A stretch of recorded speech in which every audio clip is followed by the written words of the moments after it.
National news live पर राजनीतिक, चुनावी, खेलकूद और मनोरंजन आदि हर खबर के लिए देखिए नेशनल न्यूज लाइव।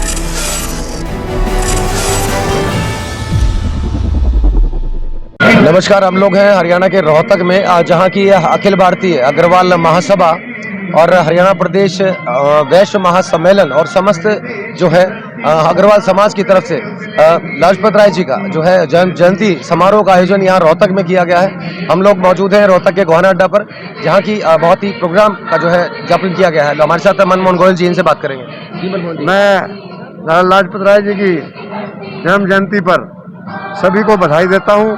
और उन्होंने जो नारा दिया था, मेरे तन पर लगी हुई एक एक लाठी देश की आज़ादी के लिए कील का साबित होगी, वो चित्तार्थ हुआ और हमारा देश आज़ाद हुआ उनके बलिदान से। धन्यवाद। आज लाजपत राय जयंती के मामले में जो है हमारे साथ पूर्व निकाय मंत्री कविता जैन जी हमारे यहाँ रोहतक में पहुंची, अपने गृह क्षेत्र में पहुंची। इनका बहुत बहुत स्वागत जी। नमस्ते।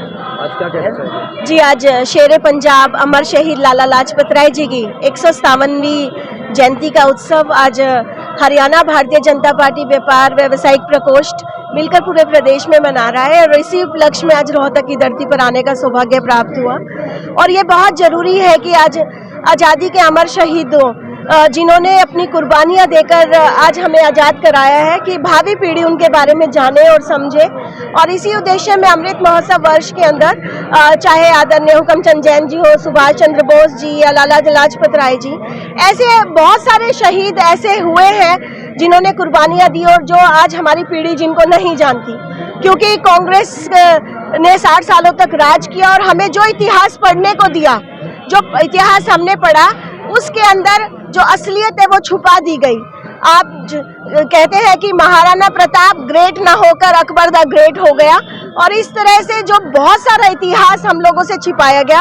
और हमारा प्रयास रहेगा, चाहे वो केंद्र सरकार हो चाहे हरियाणा सरकार हो, कि इस अमृत महोत्सव के अंदर हम ढूंढकर हरियाणा के उन रणबांकुरों को या देश के उन रणबांकुरों की ऐसी ऐसी कहानियां, किस्से, शहादत दुनिया के सामने लेकर आए, ताकि आने वाली पीढ़ियां उनसे जज्बा लेकर हमारे देश को समर्पण होकर अपने देश को आगे ले जाने का काम करें। कविता जी, मैं इसमें पूछना चाहूंगा कि बीजेपी द्वारा जो है अब नया पाठ्यक्रम जो आएगा उसके अंदर इस योजनाओं को लाने का प्रावधान किया गया। जी बिल्कुल इसमें हम लोग पूरा बदलाव करेंगे। और इसकी शुरुआत भी मैं समझती हूँ कि आप देख सकते हैं कि इंडिया गेट पर किस तरह से आज सही मायनों के अंदर सुभाष चंद्र बोस जी को जो असली श्रद्धांजलि दी गई है। कहते हैं कि जब तक ये कायनात रहेगी सुभाष चंद्र बोस जी वहाँ पर जीवित रहेंगे।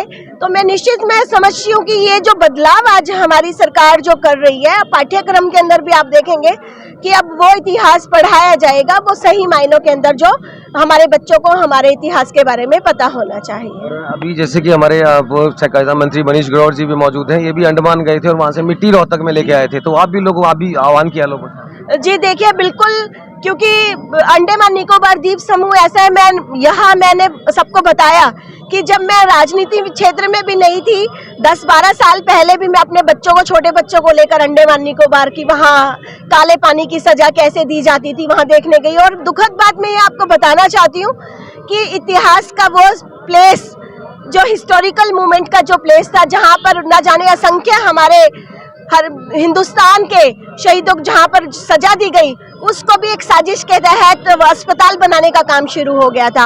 और बाद में जब उसका विद्रोह किया गया, तब वहाँ पर अगर आप जाकर देखेंगे, आधी बिल्डिंग वो अस्पताल में कन्वर्ट हो गई है।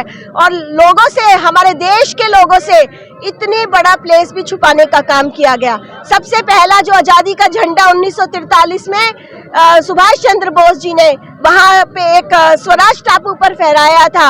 और हमारे माननीय प्रदेश अध्यक्ष ओम प्रकाश धनखड़ जी ने इस बार 30 दिसंबर को उसी स्थान पर एक बार 1943 में झंडा फहराया गया था, और दोबारा अब 30 दिसंबर 2021 को दोबारा से वहाँ पर झंडा फहराया गया।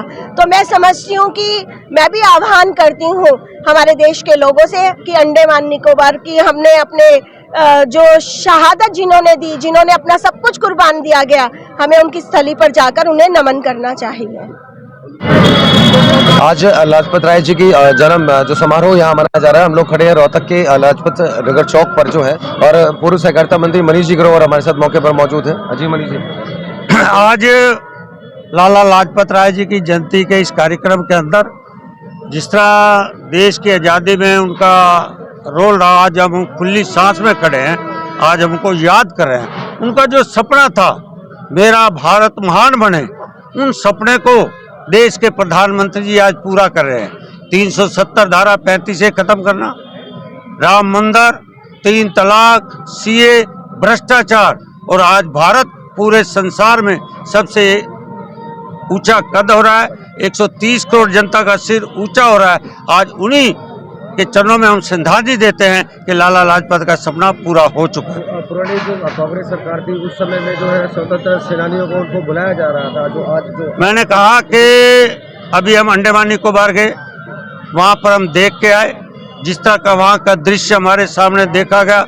पंजाब जब एक होता था, आज हरियाणा पंजाब है। हमारे हजारों स्वतंत्रता सेनानी वहाँ गए थे, देखने को मिला। जैसे अभी लाला हुक्मचंद जी जैन, हाँसी वाले, हमें नहीं पता लगा, अब पता लगा उनको। इस तरह कांग्रेस ने जिन्होंने आज़ादी के लिए लड़ाई लड़ी, कुर्बानियाँ दिया, वो इतिहास के पन्नों से निकाल दिया गया, अस्तित्व छुपा दिया गया। अब मैं निवेदन करना चाहता हूँ आपके चैनल के माध्यम हरियाणा सरकार से, केंद्र सरकार के, उनके इतिहास को पाठ्यक्रम में बच्चों में लिखाया जाए और उनको पढ़ाया जाए। नेशनल न्यूज लाइव अब उपलब्ध है 1100 प्लस डिजिटल केबल नेटवर्क पर। An android based DTH smart setup box सभी OTT प्लेटफॉर्म। 24 घंटे लाइव देखिए हमारे सोशल मीडिया पेजेस पर। अधिक जानकारी के लिए विजिट करें www.nationalnews.live पर